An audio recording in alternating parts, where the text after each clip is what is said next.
And welcome us again, guys. And with me here is our second guest, and I will love to give her the chance to introduce herself. Good, good evening. I'm Sylvia Adao, a medical student at University of Nairobi, and I'm a proud South Sudanese. Amazing. We are so happy to have you here today, Sylvia. Thank you. And starting this conversation, I would love to ask you, was studying a STEM category or a STEM subject your choice? Yeah, science has been my dream, and it has been my passion. Going through primary level, biology was my favorite. Getting a 98 or 96 used to motivate me, and then also the practicals that we used to have at the lab gave me the sight, like I can be in a lab, I can do research, I can work with people and treat them and come up maybe with the latest medicines and stuff. And I was really encouraged because lab is another level of education. This is where you use the knowledge you learned from class and put it into action. So yes, this has been my dream, and I realized that I wanted really to pursue medicine, which is a core course in the STEM. Yeah.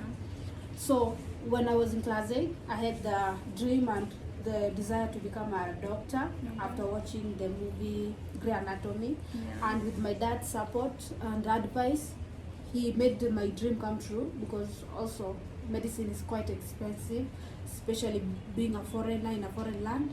So with the help I got, I'm now pursuing it. That's great. That's nice. So I want you to tell us some of the challenges that you faced. As a lady, and also let's look at science from everyone's point of view. We can agree that science is quite difficult if we look it from the general knowledge. You cannot like start from nowhere. You must have that foundation. You must have gone through science class to like believe in science and know what science is. So pursuing medicine for me as a career, it started really well. But after going to anatomy lab and seeing the cadaver is a dead body, I was a little bit scared, and I'm like, hey, are these the stuffs I'm going to be doing here? Yeah. But getting good teachers and lecturers who really value education and they value the course, they told me like, this is just a stepping block. You should take it as a challenge and use it. Okay. And so, as you know, there are few ladies in that sector of STEM. Why do you think is that? Why do you think there are few ladies in the sector? Okay.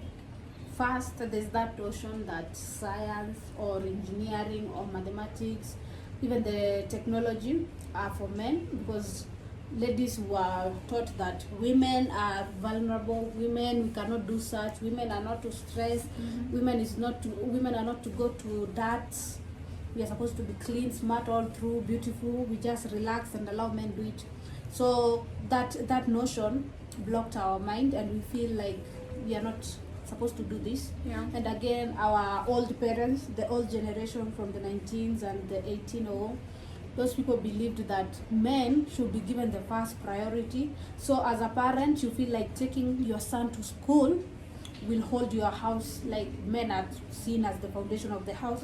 So an educated son means an educated household, forgetting that ladies also can do what men can do, given the opportunity. So, and lack of awareness, like we've been living in a backward society whereby ladies, we are supposed to be just taught what we are required to do, like staying in the kitchen, cleaning, that stuff. Yeah. So they forgot to tell us that we can become engineers, we can become doctors, we can become whoever we want to be, only when we are taught well. So I believe those are the causes. Okay. So what do you think we can do to change that, or to change that mindset? The mindset is allowing every lady or every child to identify their talent, to identify their gift. We help them, like we mold them at that young stage. We introduce them to this stuff. We tell them they are doctors, they are engineers, there's teacher, there's whatever you choose as a child, whether a boy or a girl. you should just be allowed to explore. Mm-hmm. Then when you go to school, let the parent not be too stingy or too selfish, like I should not waste too much money on this girl, she'll be married to the other society or Yeah. whatever. Whether married or not, a child with your DNA, with your blood and everything will always remember where she comes from. So as a daughter, if I finish my medical school properly, my father will be called the father of a doctor. They will forget my gender and they'll see what I'm doing as a doctor. So if I become successful as a girl, they always forget that this is a girl. They start seeing your success. Yeah. So this problem of discrimination start at that early level whereby they don't have faith in you. But the moment you break that tendency and become someone successful, they forget being biased and whatever, the gender is forgotten. So let us focus on molding these kids while they're still young. All right. And I think you have had these assumptions, and I think many elderlies have been saying that for a lady to go to the field and be out of the house for a long time, it affects her personal life or her house duties and stuff like that. Do you think being a doctor will affect your personal life?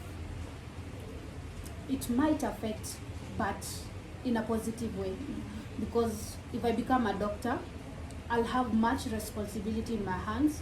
I'll have supportive people, like parents who were able to take me through university, siblings who saw me through this academic and the course thing. They'll be there to back me up.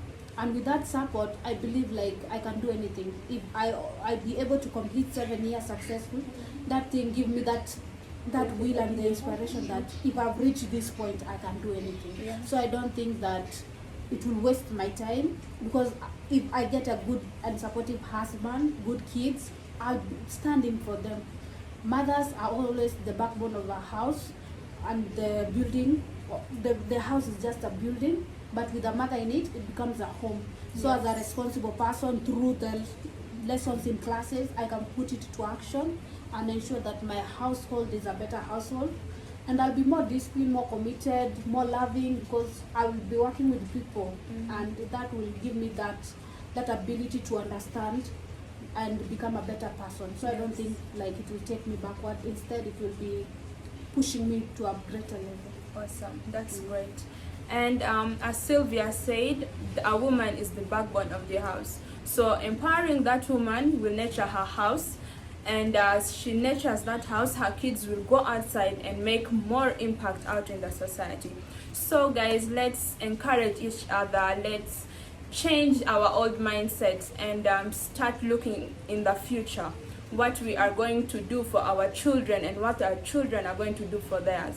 And so with this, we are going to stop today. Thank you so much, Sylvia, for being here. Thank you also. And we'd love to see you soon. And under